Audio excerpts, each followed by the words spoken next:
ที่จากเมืองเฮาในซาลือไก่ไก่จักสาวไทยสาวแนวจักสังแก้วแขวปลาลังฟังได้มาพบพ่อแต่จีนพ่อมาเป็นกรรมาประชุมสมมาของแม่ป่าลำทาละท่าสูงเชิญคุณตาคุณลุงพวกสาวให้มาเลี้ยงลอยท้ายสิเตรียมของก่อนถ้าบางหัวห้องนอนน้ำเดียวผมมาไม่แพ้ว่าไปชมป่าคุ้มบอนดุยน้ำตะบังป่าไปเบิ่งสาวเฮาลงสวนตอนหัวแรงยุ่งพา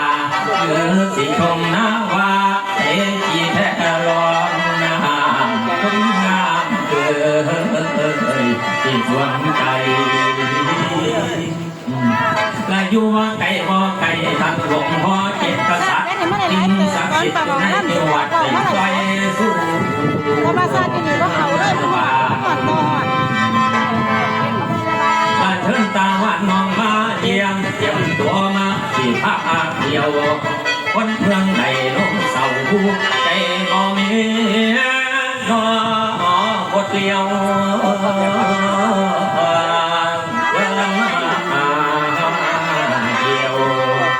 แบ่งหน้าแก่ยามคนงาม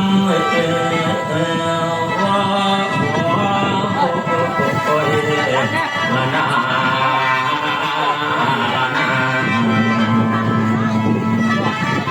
พ่อปัดแดดปัดนกพ่อเพื่อนรับบ่เปลี่ยนเอามารับซื่อๆบ่มวนกับอดหลาบัดเอารับมวนดูครับรับมวนอยู่เต้ยสนุกเลยเอาบัดฟังอาจารย์สังเวียนพลัมเนาะต้นฉบับของหมอลำโมแท้ๆนะครับมอบให้ท่านอาจารย์ครับผมมารู้มีว่าอะไรเนาะแต่ว่ามันจัดแต่ว่าห้าเป็ดข้อเสียงดีอยู่เอาว่านักเต้นเอาเต้นนั้นไม่ได้แล้วล่ะฟังว่าลำก่อนสักวันก่อนหรือสิฟังว่าลำโมเอาว่าลำก่อนเป็นแล้วนะเอามูก็ได้เอามูก็ได้เด้อแค่ก็ได้สั่งเหรอสั่งหมอลำเดี๋ยวมาลำสั่งหมอแค่นี้เลย